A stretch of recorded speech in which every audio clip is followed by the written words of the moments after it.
Hello everybody, Floppy Hat Photos back here again for their Idiot's Guide to the Red Flags of Dating.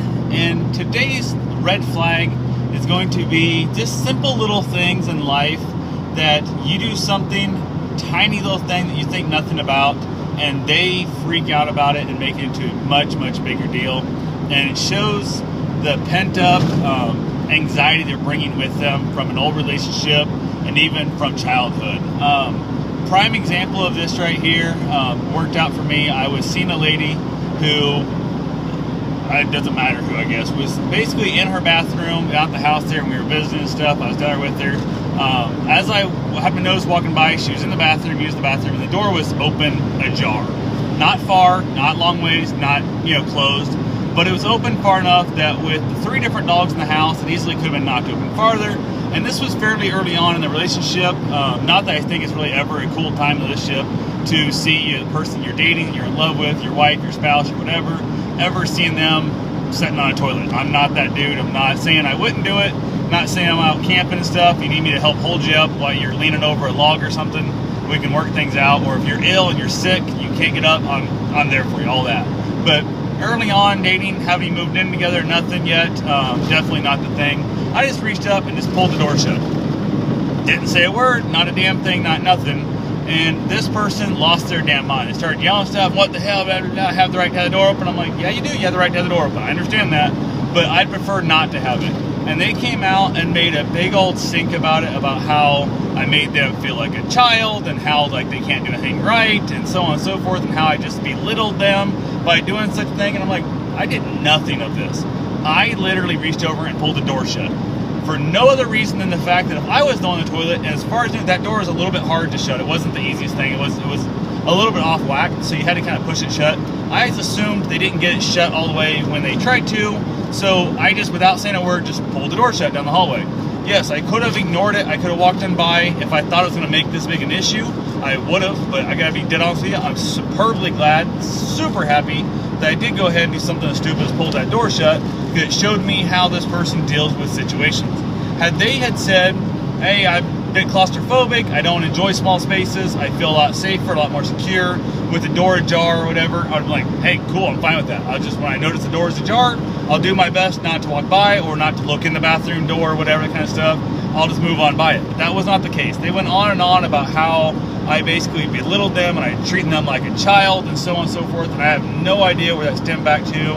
One of the past 2 marriages, or if it was, childhood or whatever.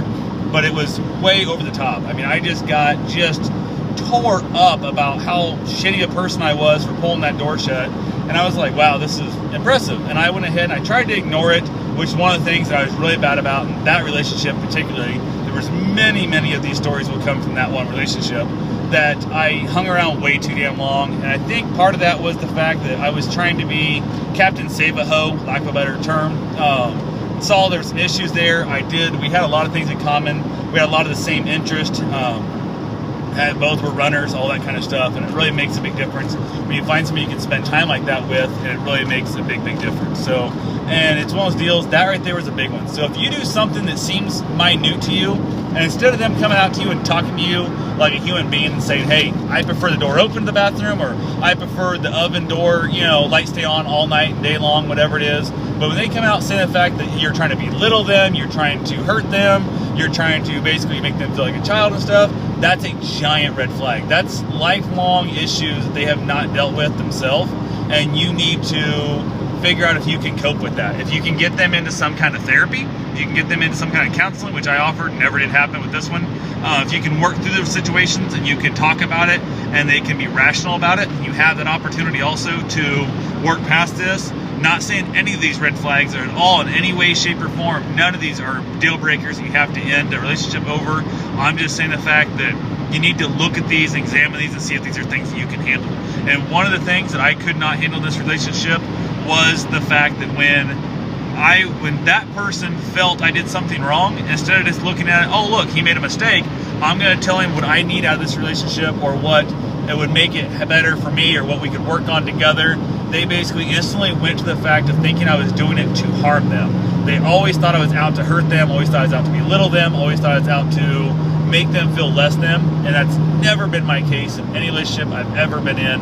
I've never been the guy who thought, well, if I keep her feeling, unloved or ugly or fat or worthless or no good, she won't leave me for some other guy because another guy didn't want her. I've never been that guy. Every single woman I've ever been with, I'm always the guy who's trying to tell them how great they are and they can accomplish anything in life. So then all her stuff ties back into past relationships, father figures, whatever stuff. They were not those people, and they tried to bring her down. So every single thing I did, same deal. So by pulling a door shut of a bathroom, you get accused of belittling her and making her feel like a child, and it was a childish thing to do and all that. That's a giant red flag. So anyway, again, not all these are going to apply to you. Not all these are deal breakers. Just stories of my life and other people's lives that are put together here. And if you have any you'd like to share, or if you think I'm crazy with this and this is bullshit and she had every right to telling me I was treating her like a child for pulling a bathroom door shut, hit me up in the comment below and I'll be happy to discuss this. So anyway, you guys take care. Have yourself a safe and wonderful day. Get out there and don't ignore the red flags.